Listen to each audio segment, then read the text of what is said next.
Okay, Shavua Tov, everyone. Um, this topic, the topic of education, is very crucial in our generation. We live in a generation that the distance between parents and children is so far, and the success in educating is not in a good shape, that it's worth to just learn the topic from the Torah point of view. I will start with saying that probably all of us made fundamental mistakes when we raise our children. It's hard to blame us, because to be a parent, to be an educator, you have to learn. No one has time to learn before they get married. People do not know how to really have good communication with the spouse, and nobody gives classes in this before. I mean, there are a lot of technical classes about marriage, but communication and build healthy relationship between husband and wife is something that many people do not have, never learned it before they got married. And of course, if for that there is no time, being prepared to be a parent, prepared to be an educator. And we have to know it's a profession. It's a profession. It needs a lot of wisdom, not just in psychology, mainly, but not just. You have to understand, first of all, you have to define exactly for yourself what is your goal. Right? Even in marriage, I mean, when people got married, they do not thinking about, you know what, we're gonna start, let's say, a business. When I'm looking for a partner for a business, I know what I want. I want my business to be successful. So I will choose the best partner based on what's the background, is this person responsible, is this person just look nice, but if I'll take him, he will ruin my business? Does he have talent or the basic things that needed in order to success? And then we have to sit down and try to ask ourselves, what is the goal? So the question about raising children is, what is the goal? What is the goal? How do we want to see the final product? So that would lead us to even bigger question, which is, what is the purpose of life?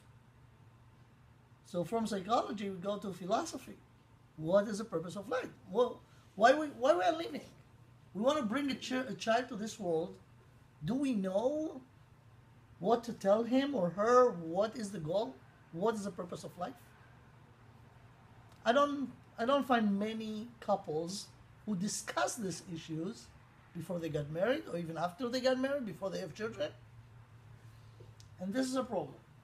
You have to know, to raise children, to educate, you have to learn a lot. And you have to develop or change your personality in order to fit this role. So let's say, let's see what the Torah have to say about this. There is one very important verse in the Tanakh, not in the Torah. You know, Tanakh is Torah, Nevi'im, and Ketuvim. This is the Roshei Tevot, the initials. This verse is in the Ketuvim. It's one of the books, one of the three books that the wise person ever left for us in the Tanakh. Shlomo HaMelech, King Solomon. He wrote three books. One of them is Sefer Mishlei. I don't know how to say Mishlei in English. People told me in the past. I forget it 1 second after I heard it. Yeah. Oh, right. That Proverbs, yeah. I mix it with Kohelet. Kohelet is also Very interesting name. Enthusiast. Yeah, that's funny. Anyway, Sefer Mishlei. Sefer Mishlei is one of the Sfarim that Shlomo Melech wrote. And in chapter 22, verse 6, he said the following: חנוך לנער על פי דרכו, גם כי יזקין לא יסור ממנו. I'll try to translate it. חנוך לנער, we have to understand what is the real meaning of the word חנוך. חנוך in modern Hebrew is educate. But I just will hint, it's connected to Hanukkah, which is coming soon, right?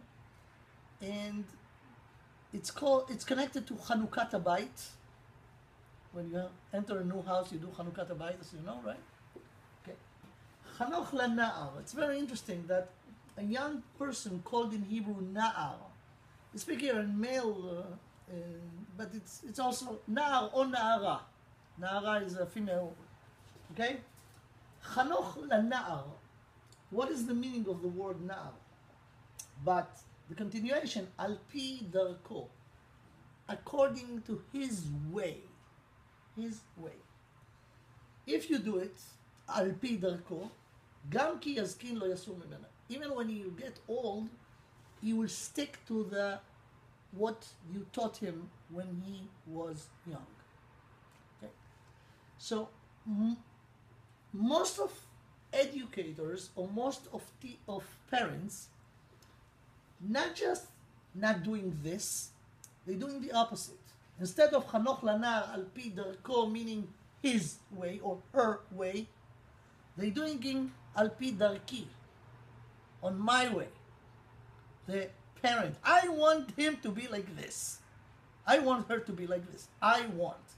So the main motive is what I want. And here's the first mistake. We have to know that every child is exclusive,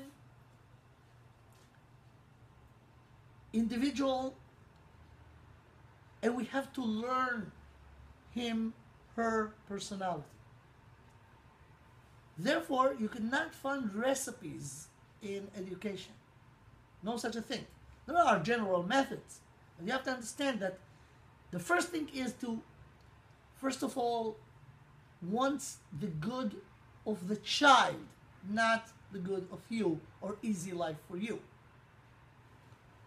We live in very selfish society. We are very busy. And we want our life to be as easy as possible. So we're working all day. We have, even if we have not too much time for our children. And when this is your attitude, it's radiated. And the children got this impression that they are a burden on their parents. And this is the first beginning healthy relationship between the educator and the person who got the education. Okay, so the first thing is you have to really love the child as a parent or as a teacher or educator, and see the things from their interest, not from your interest. The other thing, you have to learn this this personality of this particular person, because since Hashem created the world until the end of days, there will be no two people, even identical twins, that their personality will be the same. Everyone is unique. So we have to learn, and this is the darko, his way. Now, another common mistake that we're doing in the Western society with all the psychologies and the methods is not understanding this word, na'ar. Let me explain it in Hebrew. I hope you have some background in Hebrew, so maybe I'll try to translate. Okay, I'll try. In Hebrew, young people, young boy or young girl, called na'ar and na'ara. It's connected to the word lena'er. Lena'er is to shake. What's the connection?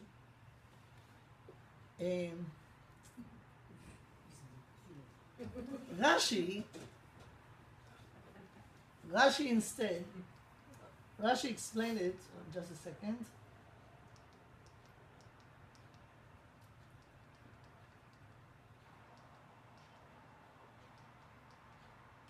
Here.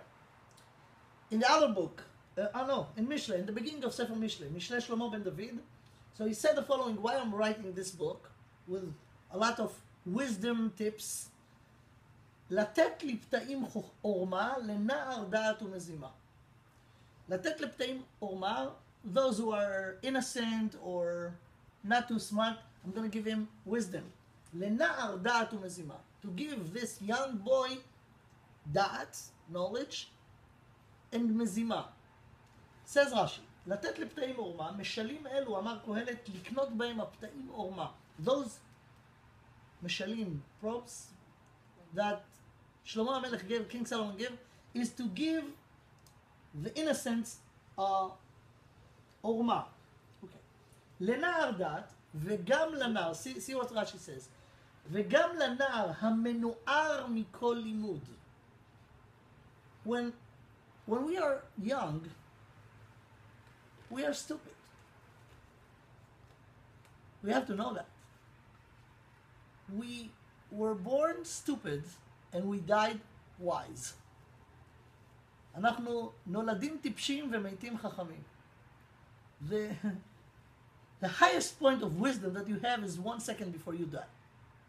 And this is a shame, because when you start your journey in this world, you should be smart enough to know where to go, how to manage. You learn life teaching it to you, and when you, in the highest point of being smart, it's too late. So we have to understand this, and the Western society do not understand this. They are liberal, and they say, you know what, let him do whatever he feels. Who am I to tell him what to do? This is the most stupid thing I ever heard. Children do not know. How do they know? How do they know? They do not know, and they actually craving for guidance. To be a parent, it's not just to bring the child to this world. The child wants you to tell him what's right, what's wrong. He doesn't know by himself. So in order to tell him, first of all, you have to know what's right and what's wrong. And don't hesitate to tell. They expecting us. And when they understood that we are in doubt, we do not know ourselves, they have the first big crisis or disappointment from the connection between them and us. The healthy situation should be that, there is something called role modeling. Role modeling is a necessity in order to success in everything in life. Let's say in business. When I want to start a business, I learned the issue, and for sure I have someone that did this before me, has a big success, and I want to be like him. So for me, this person is a role model for, let's say, business. And this is the way to grow.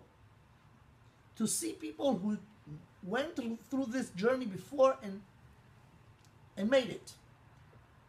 So the healthy situation for a child, that the closest people to him, I'm speaking from my point of view, but okay, I apologize last time, it's right for male or female. The role model for me as a child should be my parents. My father should be the amazing father, male figure ever. My mother should be the amazing female figure ever. And I want to identify with them. Naturally, that's what's happening in the beginning. Because a baby just born, he doesn't know anything. He sees his mother, he sees his father. Those are the people who are close to him. In healthy relationship, there are good relations. He will feel that they love him. And it will be natural connection between them. Unfortunately, sooner or later, and in many cases sooner than later, this role modeling of a father figure, a mother figure collapsing because people are not perfect. And you know, when you are an educator, your responsibility is not for yourself, but for the people who you educated. And this is the first big crisis that any child has. At a certain point, he realized that his father is not the great person, and his mother is not that perfect. And he got into a deep crisis. Of course, there is no vacuum because they need a role model. They're looking for substitutes. What will be the substitutes? Friends, or later on, music star, or an actress here and there. You see, those are the people that the children look up to them and they want to be like them. So we have to be aware of all of this. And part of the education is to put the child in the right environment. You could be a person with the best intention to do what's right. You could give preaches enough, even being a role model for your child. But if this child is exposed to other sources, you have to know that they will play some role in their life. So those are the points that you have to know when you go to teach, educate a child. So now, says Rashi, because he still doesn't have any experience, הוא מנוער מכל לימוד. It's like it shakes from any wisdom. He has no experience, no knowledge. Therefore, don't expect him to know by himself. You have part of the responsibility of us as parents is not just to bring child to this world, but raise the child with a safe, loving guidance to do what's right. This is the responsibility. So if we go back, חנוך לנער על פי דרכו. Now, as I said before, every child is unique. You have to know the way. You cannot take two children. You know, one of the things, let's say, in the next week parasha, not next week, the week after, is Parashat Toldot.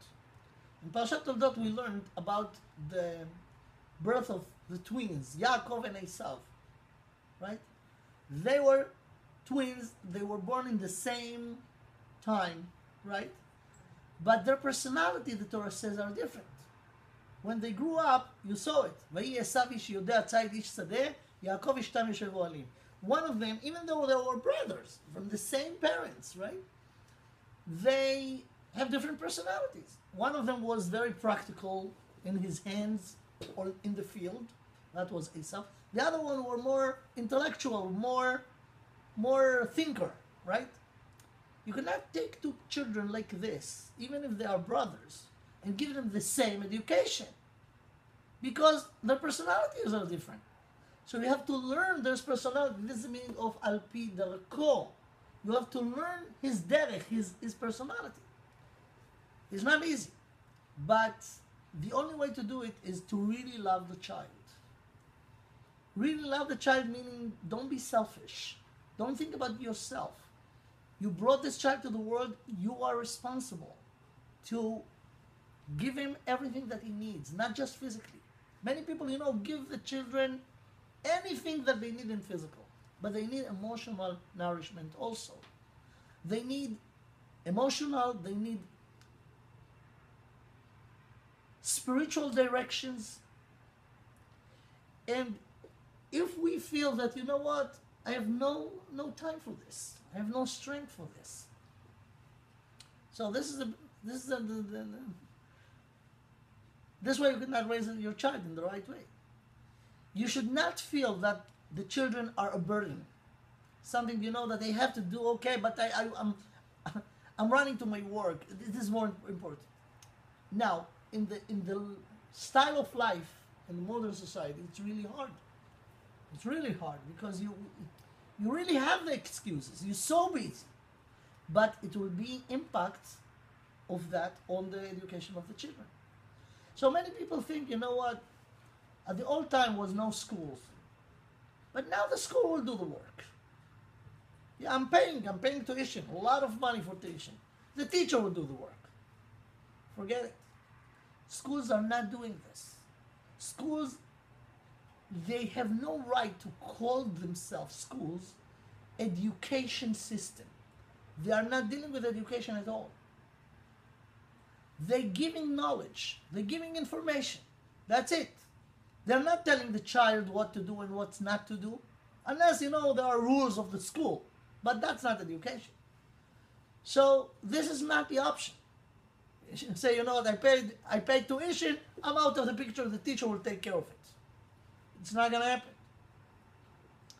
So it's really hard. It's really hard. The purpose of this lecture is not to put everyone in depression, but to give some hope. But we have to face the problems. The main problem that people do not know, they don't know the obstacles. So first of all, let's face the obstacles. The other, later, let's try to, okay, so what's the solution? In this busy lifestyle, what we could do? What we could do. So let's learn a little bit what the Torah says about the first question that I put over here. What is the goal? What is the goal? I mean, it's like a business, right? Okay, what is the goal? How do you want to see the final product? What is the purpose of life? In brief, because I'm sorry that all the presentation is in Hebrew, I'll try to explain, but it's important to see the sources. I'll skip a few things over here in order to get to the... Okay. There is a Gemara. The Gemara is in Masechet Nida. The Gemara speaks about something very interesting. The Gemara says the following: Oto malach hamemune al haherayon layla shmo. When at the conception, the drop, which is a combination of what the mother contribute and the father contribute, this drop gonna start to develop to be a baby, right? At the day of the conception, when those two drops join together and the process gonna start. The Gemara says that there is an angel in Shamayim that take this drop and bring it to HaKadosh Baruch Hu, bring it to Hashem. And the Kadosh Baruch Hu, Hashem, will decide about this drop, what's gonna happen with this baby. The Gemara mentioned three areas. נוטל המלאך הממונה על ההיריון את הטיפה ומעמידה לפני הקדוש ברוך הוא ואומר לפניו טיפה זו מה תעלה. What will be the faith of this person? The three areas are גיבור או חלש, if he will be a strong person or a weak person. It's a category, we'll explain it later, but this is category number one. חכם או טיפש, if he will be a smart or foolish. עשיר או עני, a rich person or a poor person. Those are three categories. As a category, it's include a lot of details. This is just the title. For example, גיבור או חלש, strong or weak, will include if this person will be a healthy person, strong, how long you will live, or you will be a sick person that all his life will deal with, medicine and try to survive, technically, physically. It's going to impact his life.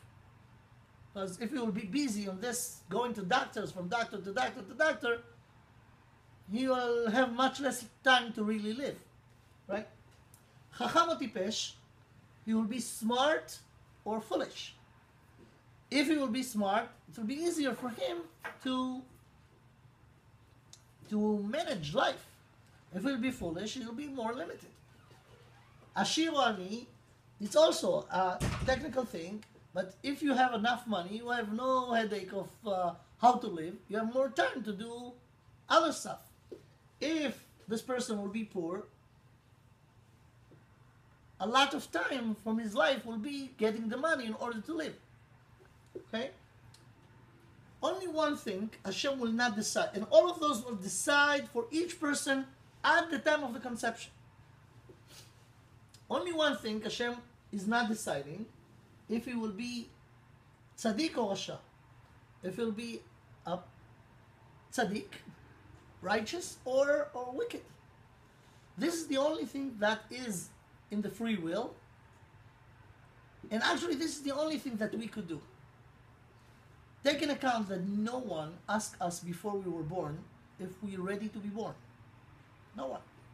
No one asked us to choose our parents, or the time in the history, or the location in the world. All of this, we just were born to this situation. You have to know, nobody asked you, but it's not random. There is a purpose why any person will be born at this time, in this location, to those parents, in this time of the history. There is a purpose. I'll get to this soon. So the only thing that really in our free will is what to do with the tools that we got. But we got tools. We got tools not arbitrary, not just by chance. We got tools because every person in the world has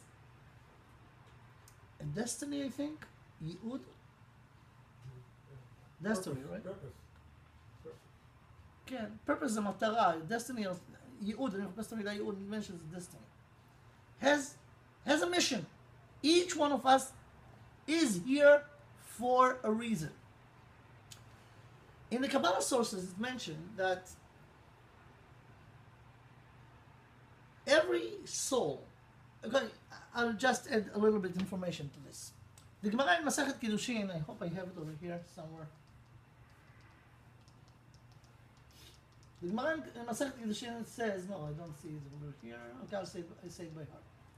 The Gemara in Masechet Kiddushin says that three partners are in every human being: the father, the mother, and the Shem. Three partners. The father and the mother are the partners with the body. I mean, our body, the DNA we got from the combination of the contribution from the father and the mother.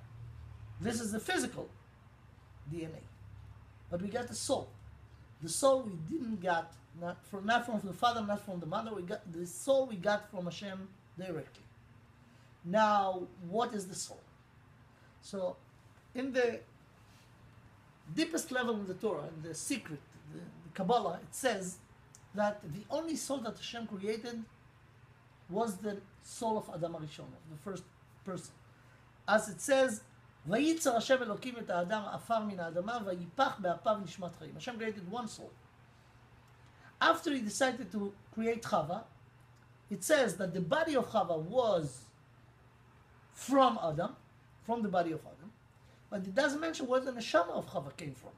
So the Kabbalah says that it was one neshama. Hashem divided this neshama to two. And something close to that, to understand it, is a parable to a coin. Take a coin. A coin has two sides, right? It's the same coin, but it has two sides, and they look different, right? So the neshama has a female side, the soul have the female side and the male side. The male side stayed by Adam, the female side went to Chava. Okay? So there is one neshama in two bodies, and actually even those two bodies, in the beginning, the original, it was one body. Now, when they sin, they didn't listen to Hashem, they listened to the Nachash, to the serpent. The impact was, and those are the words that mentioned in the Kabbalah, that this one neshama exploded. And out of it come billions of sparks, which is part of this neshama. If you put together all those sparks, They will build the first original neshama. Now, when it was exploded, each one of those sparks is spiritually damaged. In a way, you cannot damage spiritual entities, but there is some damage that need to be fixed. Meaning, it's not, you could not damage any spiritual thing, but the damage is in order to be disappear. And this is actually the idea of the destiny or the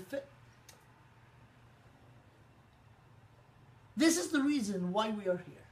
Each one of us got one of those sparks, the damaged sparks. And our mission is to fix it.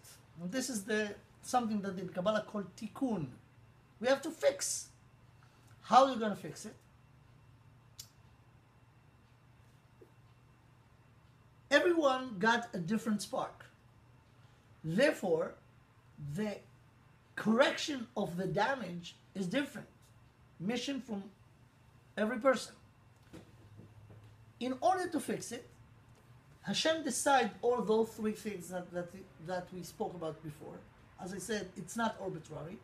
Hashem gave every person the tools that if he will use those tools in the right way, he could fix or do the mission to fix the damage of this spiritual spark. Therefore, all those sparks waiting for the right time to come to this world. And because Hashem knows what are the best tools for each neshama, He put this soul in a certain places. He gave this soul the certain parents, He put it in the certain time in the history, and in the location and everything. All of those things are the tools. Now we got a body that we never chose. We got a soul that we never chose. Where are we in the picture?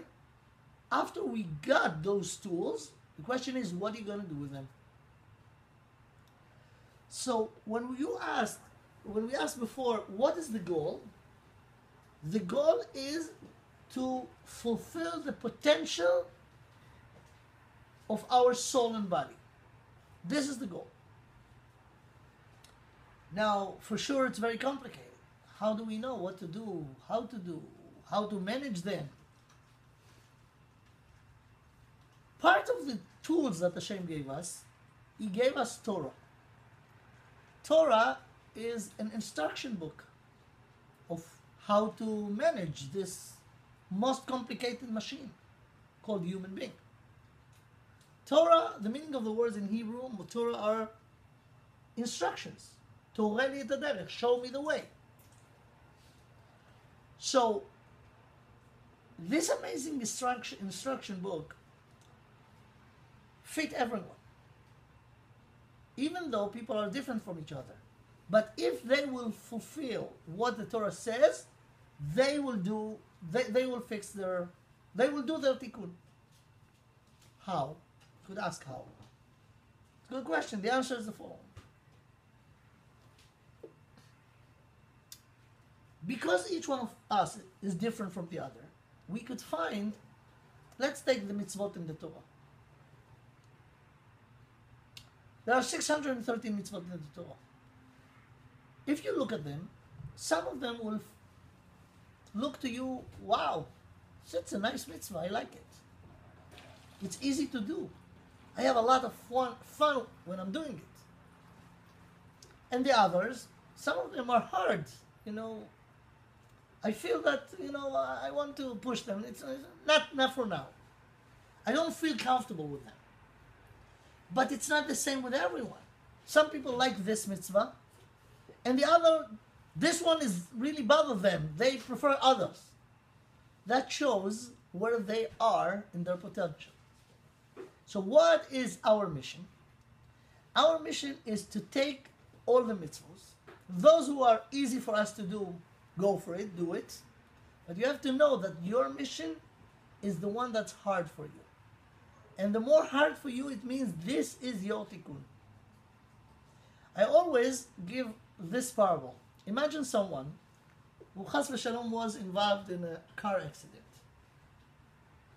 And the car smashed completely. This person went out from under this car, tried to feel himself. Everything is there. Baruch Hashem, I'm okay. I mean, a little bit dizzy, but nothing broken, everything is there. So happily, this person will go home. And after a little rest, you will feel better. Good, Baruch Hashem. 2 days after, this person will feel that he has a problem to move his right hand. Nothing broken, but it's hard. And he connected it to this accident. Just to be safe, he went to the doctor checked him out. Nothing broken, everything seemed fine. So, but this person said, but you know what, but it's hard for me to move my hand the way I used to do it 2 days ago. So the doctor says, I don't see anything, but you know what, just to be safe, let's send you to a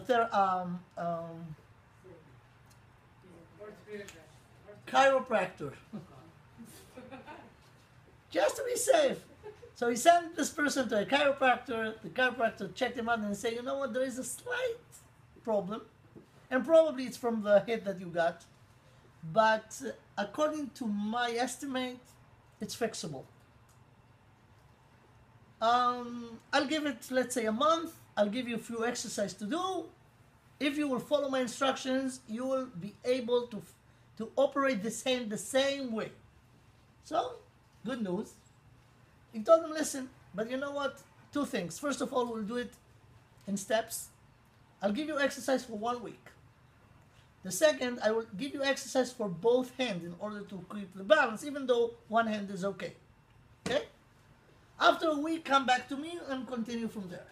So after 1 week, he came back to this chiropractor, and he asked him, no, what did you do?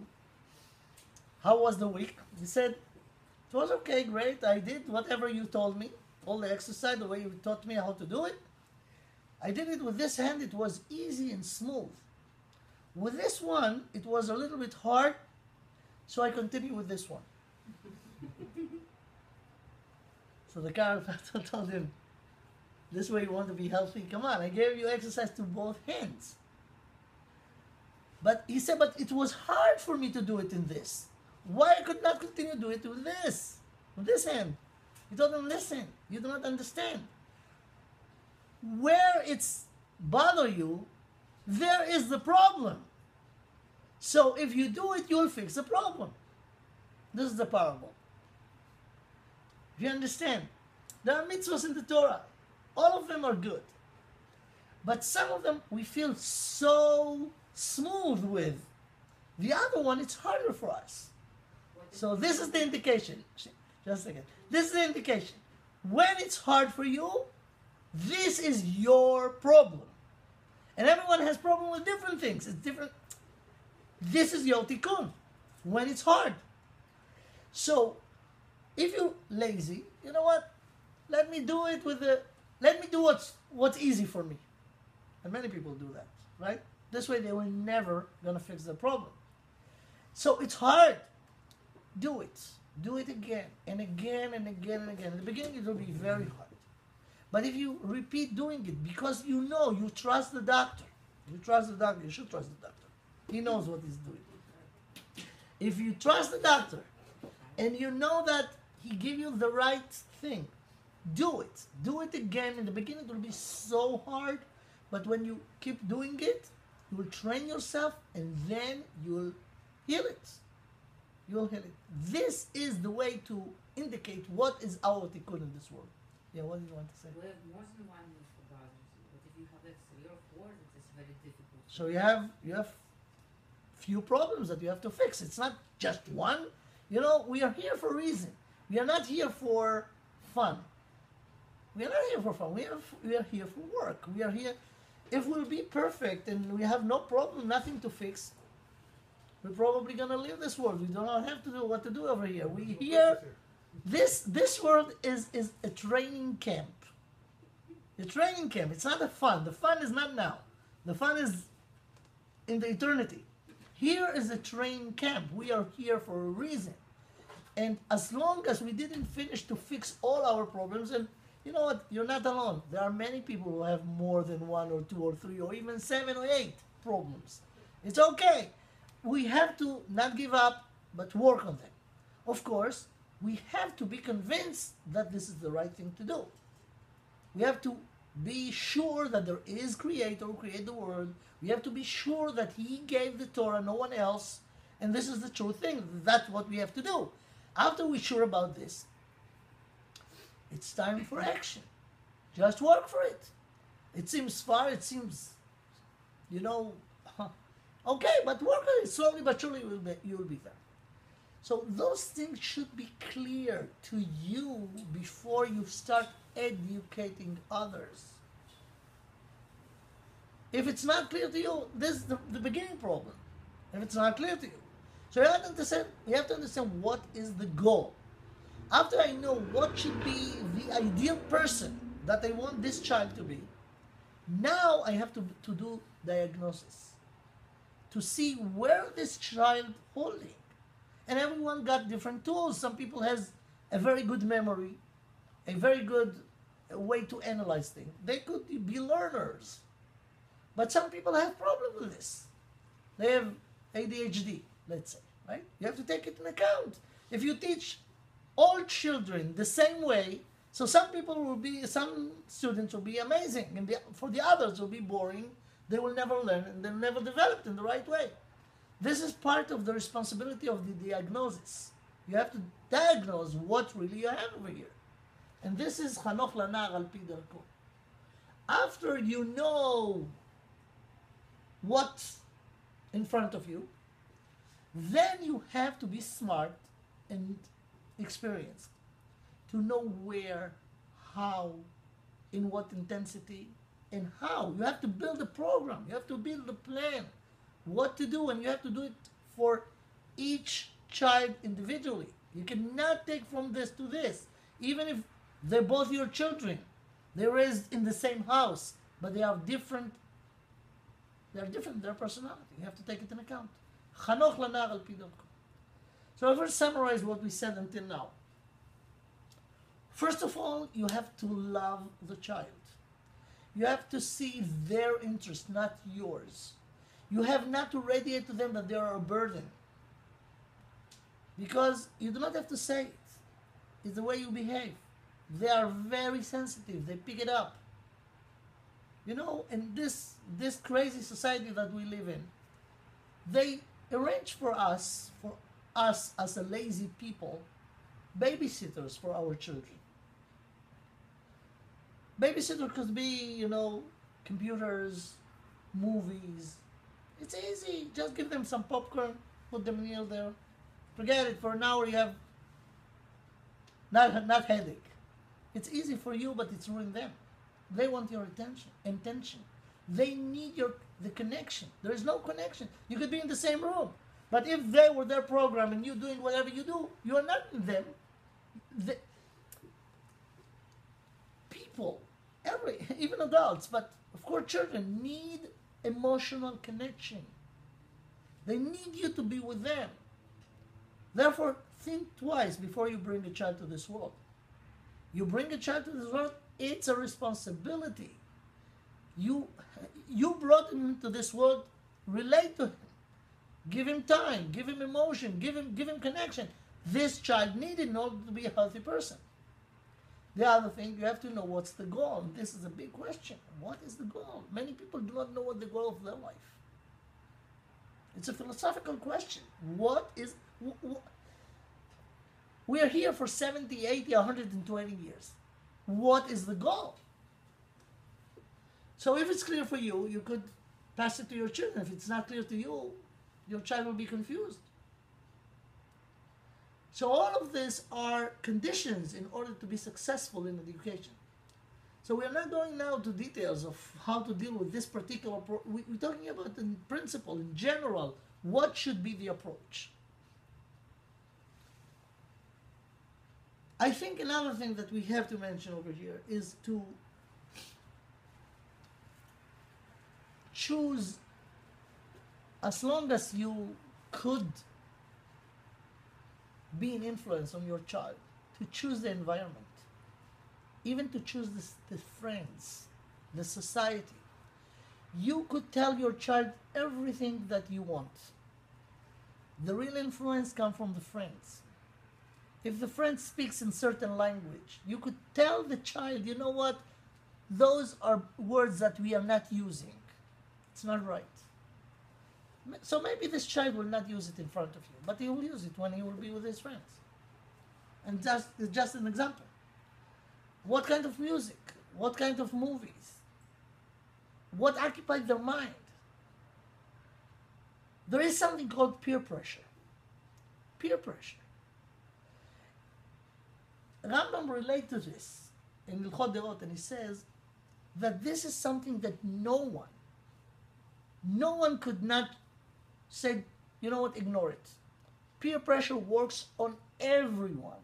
It's a law of nature.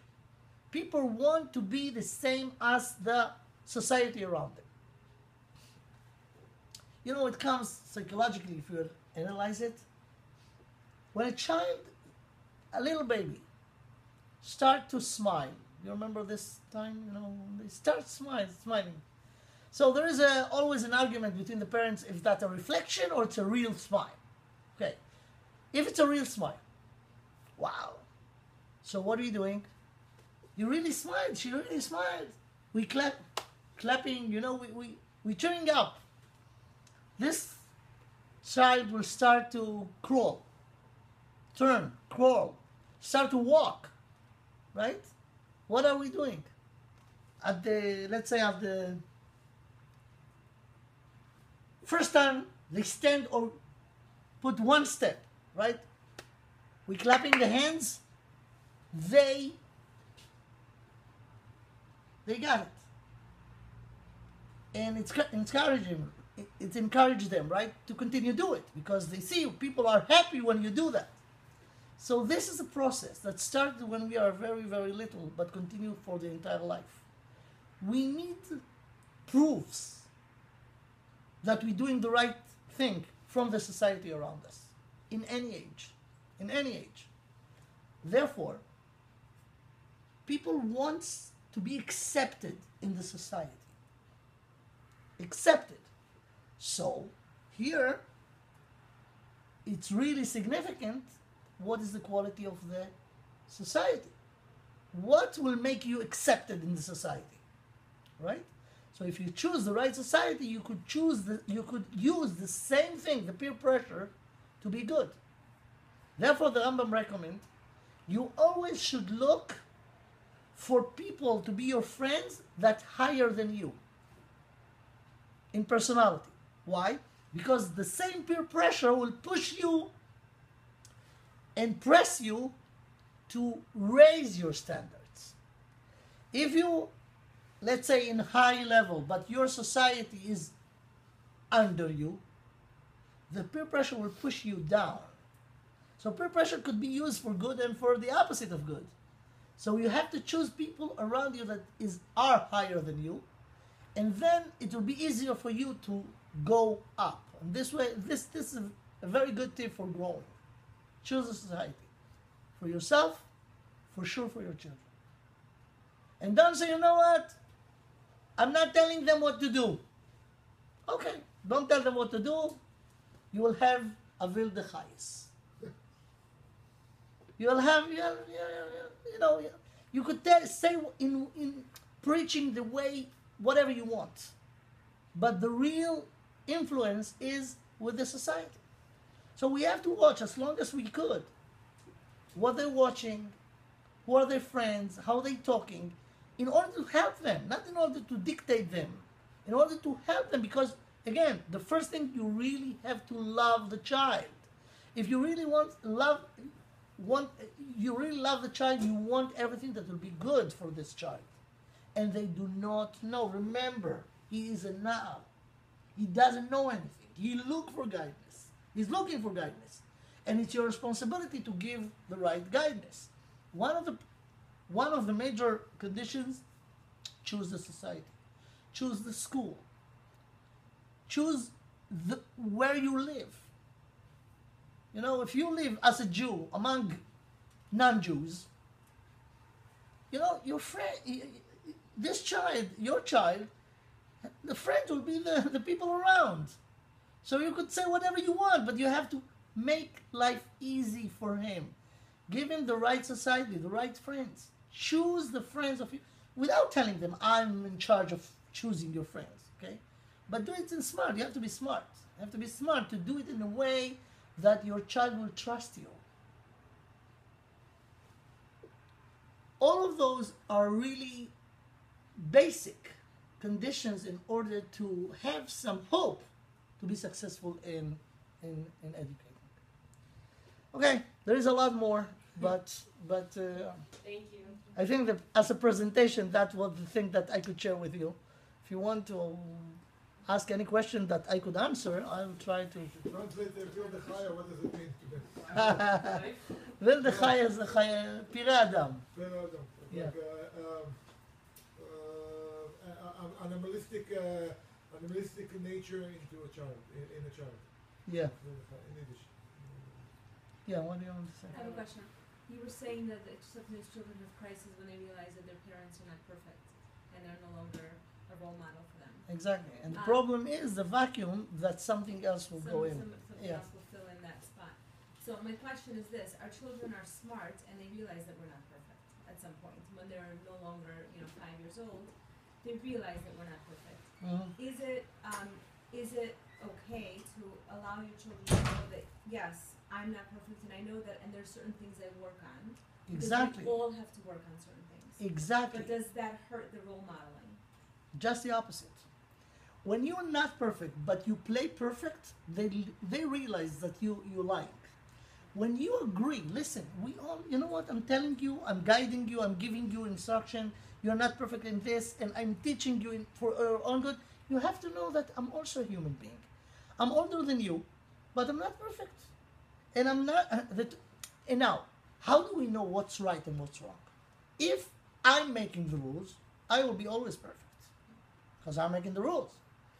And here it's a very good opportunity for really to educate. I'm not making the rules. The rules were given by God. It's here in the book. It's in the Torah. So here you have an objective ruler that all of us obligated to. And I'm not perfect, but I know that I'm not perfect. I'm not trying to ignore it, to deny it. I'm working on it. And it's not just enough to say it. If you say it and do something that the child will see that you're really working, that will be the best way for him to know that you are real, that you're not just saying stuff, right? And that will be the role modeling for him to perfect himself. Yeah. I think it's make them sleep better at night knowing that you're not perfect. It's kind of hard to strive for perfect. Yeah, because you cannot, you cannot deny it for a long time. They are very smart. They're picking up, You cannot, if you tell a child, you know what, it's not right to lie, okay? But when somebody knock the door or ring the phone, you say that I'm not home, right? You just read it. Just read it. You understand that you're saying something, but you're actually doing just the opposite of what you say. So role modeling is a very important thing, and even role modeling when you know you're not denying that you're not perfect, and you say, you know what, we all have to work for stuff, and I'm working. And even if you just want to work, but you never have time to work on this, something that I'm not good at, I have to work. When you have children, you cannot play with this. If you not work on it, they will learn also that you admit that it's a shortcoming, but you're pushing it. So don't ask me to do the same thing about other things. So that the education, when you educate other, the first thing is to be yourself educated. If you're not educated, you'll never be able to educate others. So it's obligated us to be better. All right. Thank you. Thank you very Thank much. Thank you. We just touched the topic, of course, but I hope to contribute something to each one of us. Thank you for listening.